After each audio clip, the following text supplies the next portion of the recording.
You ever feel like you're carrying a war that started before you were born? Not a physical war, a legacy. A story that says who you're allowed to be, what you're allowed to want, and how much of yourself you have to give up to belong. If you've ever felt that weight, this reflection is for you. Because The Spear Cuts Through Water isn't just an epic fantasy, it's a rebellion against the roles we're handed and the silence we're taught to keep. Welcome to Book Juice. Short reflections, deep impact. If you're the kind of person who's had to break tradition just to breathe, hit like, subscribe, and stay locked in. We make these for people on the go who still want to grow. A quote that stuck out from the book says, "A man can be made of many men." You ever think about that?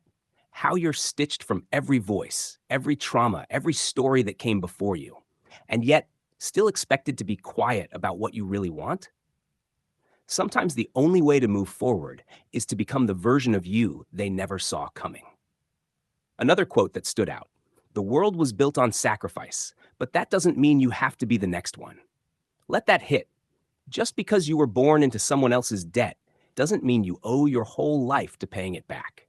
And one more line that pierced through everything: love is a rebellion too, because choosing softness in a system built on control, that's power.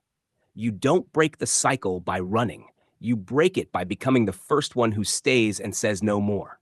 And yes, we say it out loud because it matters. So here's your reflection. What cycle were you born into that ends with you?